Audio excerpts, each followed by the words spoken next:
سوال ہے کہ کیا گھر میں نماز پڑھنے مرد کے لیے جائز ہے، اور اگر وہ گھر میں پڑھتا ہے تو کیا اس کی قبول ہے یا نہیں؟ تو بات یہ ہے میرے محترم کہ اللہ تعالیٰ نے قرآن کریم میں 5ویں پارے میں یہ فرمایا ہے نماز کی فرضیت کے متعلق کہ ان الصلاۃ کانت علی المؤمنین کتابا موقوتا، کہ نماز بے شک لکھ دی گئی ہے مومنوں پر، علی المؤمنین کتابا موقوتا، وقت مقرر پر، یعنی ہر نماز کا وقت مقرر ہے۔ اور اللہ تعالیٰ فرماتے ہیں وَارْكَعُوا مَعَ الرَّاكِعِينَ، اقیموا الصلاۃ، اقیموا الصلاۃ،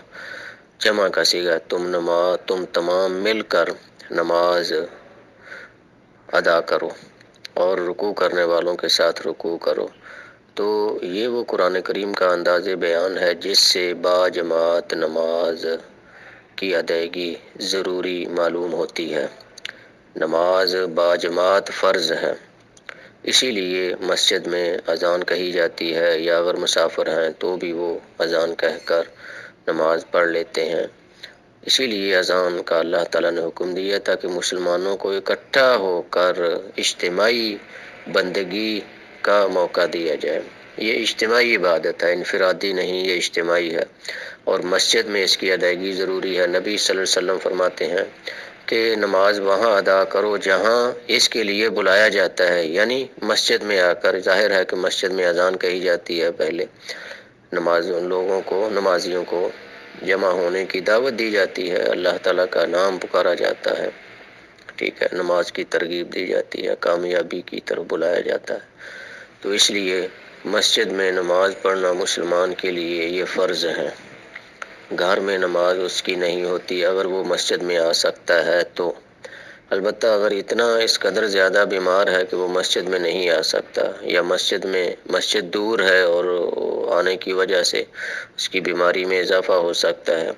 یا رستہ پرامن نہیں ہے، یعنی رستے میں کوئی اسے خطرہ ہے اپنی جان کا، یا رستہ ایسا ہے کہ وہ رستے میں کوئی درندے وغیرہ ہیں، ٹھیک ہے، یا کوئی اس قسم کی مجبوری ہے، تو پھر تو وہ اپنے گھر میں نماز پڑھ سکتا ہے۔ لیکن اگر ایسا مسئلہ نہیں ہے، یعنی بیماری بھی نہیں ہے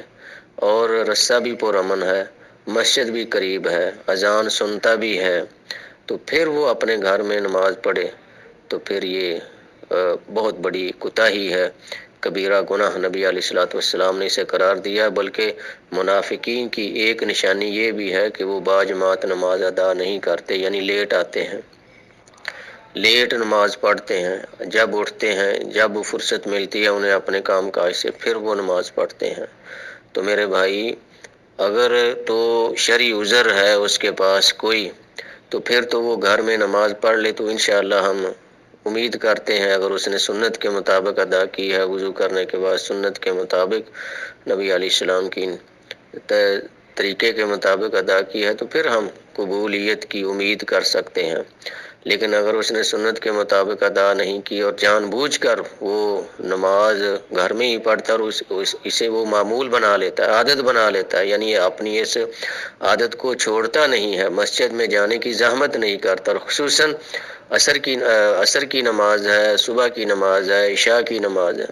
تو نبی علیہ السلام بھی فرماتے ہیں کہ عشاء کی اور فجر کی نماز سے منافقین معلوم النفاق، یعنی جن کا نفاق اور جن کی منافقت بالکل واضح اور ظاہر ہے، وہی پیچھے رہتے ہیں۔ اب ہم اندازہ کر سکتے ہیں کہ ہماری مساجد میں صبح کے ٹائم کتنی صفیں ہوتے ہیں اور ظہر میں یا مغرب میں کتنی صفیں ہوتی ہیں، پتہ چل جاتا ہے۔ تو اس لیے نبی علیہ الصلوۃ والسلام کا صحیح فرمان بھی ہے کہ اگر مجھے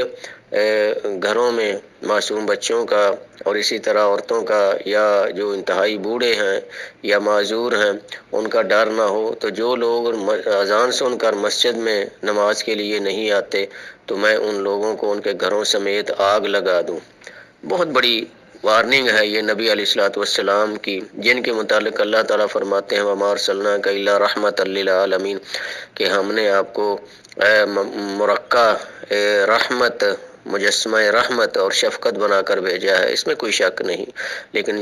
دیکھ لیں نماز پر نبی علیہ الصلوۃ والسلام نے کس قدر زور دیا ہے، اور آپ کے آخری الفاظ بھی میرے بھائی یہی ہیں۔ آپ علیہ الصلوۃ والسلام فرماتے ہیں الصلاۃ الصلاۃ وما ملکت ایمانکم، نماز کا خیال کرنا اور جو تمہارے ماتحت ہیں یعنی جو کمزور لوگ ہیں ان کا خیال کرنا۔ تو نبی علیہ الصلوۃ والسلام نے آخری وصیت بھی نماز کی ہے، اور سب سے زیادہ اللہ تعالیٰ نے قرآن کریم میں حکم بھی نماز کا ہی دیا ہے، نبی علیہ الصلوۃ والسلام نے بھی اس کی تاکید فرمائی۔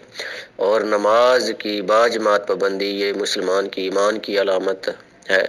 ٹھیک ہے، اور یہ بہت بڑی فضیلت ہے مسلمان کے لیے۔ تو اس لیے کوشش کرنا چاہیے، اگر اس میں کوتاہی ہے یا پیچھے ہوتی رہی ہے تو اللہ تعالیٰ سے توبہ کرنی چاہیے، اور آئندہ سے اپنی اس روش کو بدلنا چاہیے، خود بھی اور بچوں کو بھی مسجد میں لانے کی کوشش کرنا چاہیے ایسا ایسا، تاکہ وہ بھی مسجد میں باجماعت نماز ادا کرنے کی عادت ان کو بھی پڑ جائے۔ واللہ عالم۔ السلام علیکم۔